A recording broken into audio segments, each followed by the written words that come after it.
Mafia. Black Suits and Bullet Holes is a movie that will go down in history as one of the best movies about the Mafia ever made. Okay, maybe not ever made, but it's definitely up there among the top 5. I don't know, I would put it somewhere around Goodfellas, Casino, The Godfather Part 2, and Once Upon a Time in America. It's got an amazing cast with an amazing story based off of true events. It's almost like a crime drama documentary hybrid with scenes so intense they feel like they re-strayed out of a real mobster snuff film. This movie feels very real because it is very real. The characters in this movie are real people. Everything that happens in this movie actually happened. It just didn't happen all at once. It happened over the course of many years. The plot follows the Corleone family, from their humble beginnings in New York City to their rise to power and wealth in Las Vegas. We see them struggle to maintain control of their empire as rival families and law enforcement try to take them down. Along the way, we meet some unforgettable characters, some good, some bad. But in the end, it's the bad ones who make the best stories. Let's take a look at the 8 most evil characters in Mafia. The first name you might recognize is Vito Genovese. He was the boss of the Genovese crime family, one of the 5 major mafia families in New York City. He was a ruthless killer and a brilliant strategist who helped the Mafia grow into a powerful criminal organization. In the movie, he's portrayed by Joe Pesci, who does an amazing job of capturing Genovese's essence. You can tell from the moment he appears on screen that he's a dangerous man who shouldn't be messed with. Another interesting thing about Joe Pesci is that he's not just playing a fictional character here, he's playing a real-life person. One of the things that makes this movie so great is that it's based on true events. All the characters in the movie are real people who actually existed during the time period in which the movie is set. This includes Vito Genovese himself. So Joe Pesci had to do a lot of research to make sure he captured Genovese's mannerisms and personality correctly. And he definitely did his homework. His portrayal of Genovese is so convincing that you forget you're watching an actor. You believe that this is the real Vito Genovese. Now, if you want to learn more about Vito Genovese, I highly recommend reading The Last Good Days of Vito Genovese by Nicholas Pileggi. It's a great book that gives you insight into what it was like to be a mobster. During the early days of organized crime, it also gives you a glimpse into the mind of a monster. Vito Genovese was a monster. There's no other way to put it. He was responsible for some of the most brutal murders in Mafia history, and yet he was also a charming and charismatic leader who was respected by his peers. If you want to understand the Mafia, you have to start with Vito Genovese. Now let's get back to the video. The next most evil character in Mafia is Frank Terry. He was a member of the Genovese crime family who served as Vito Genovese's right-hand man. He was also a ruthless killer who wasn't afraid to get his hands dirty. In the movie, he's portrayed by Paul Sorvino, who's perfect for the role. Sorvino has that kind of face that you just know is hiding a lot of secrets. And those secrets are usually pretty dark. One of the most memorable scenes featuring Frank Terry comes when he's interrogating a suspected informant. He uses psychological manipulation and threats of violence to try and break the guy down. It's a masterclass in intimidation, and it shows just how dangerous Frank Terry really is. Now, if you want to learn more about Frank Terry, I recommend reading The Man Who Invented the Mafia by Karl Safaki. This book explores the origins of the Mafia and the role that Frank Terry played in its early development. Learn how Terry and his fellow mobsters created a criminal organization that would become one of the most powerful and feared in the world. It's a fascinating read that will give you a deeper understanding of the Mafia. Now let's move on to another evil character in the Mafia. We have Charles Lucky Luciano.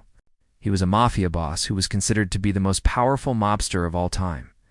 He was a mastermind behind the growth of the Mafia and its transformation into a modern criminal organization.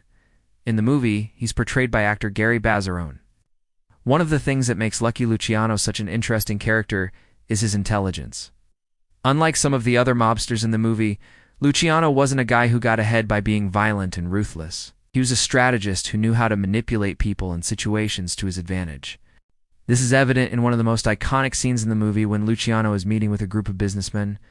He's able to convince them to invest in his illegal casino, even though they know it's a front for mob activities. It's a testament to Luciano's powers of persuasion that he's able to pull off this scam. If you want to learn more about Charles Lucky Luciano, I suggest reading The Real Guys by Nicholas Pileggi. This book gives a detailed account of Lucky Luciano's life and crimes, as well as his eventual downfall. ULL. Learn how Luciano built a criminal empire that spanned multiple continents, and how he evaded the authorities for most of his life. It's a gripping read that will give you a new appreciation for the man known as Lucky.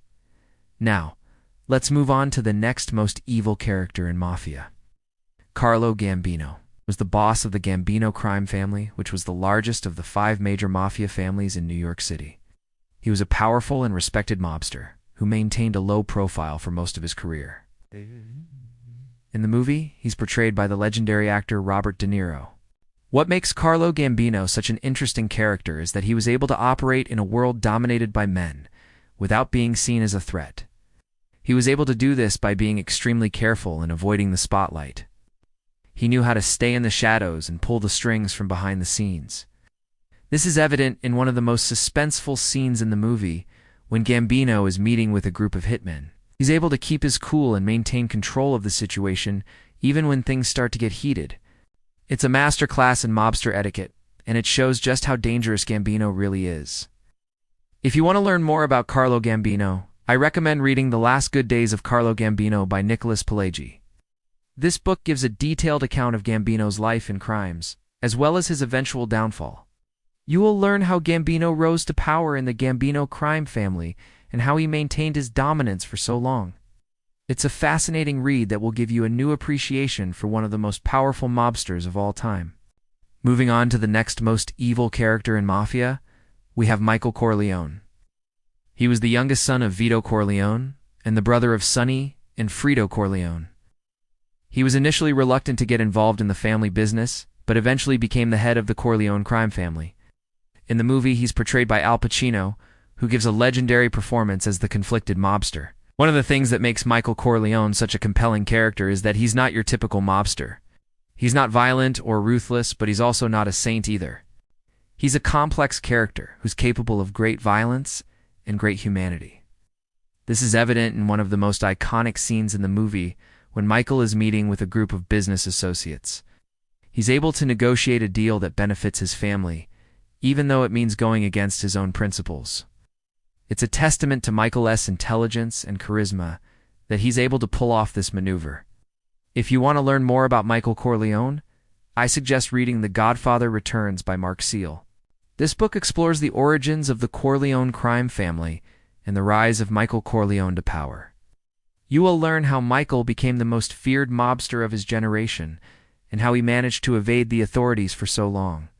It's a gripping read that will give you a new appreciation for one of the most famous mobsters of all time. So these are 8 of the most evil characters in Mafia.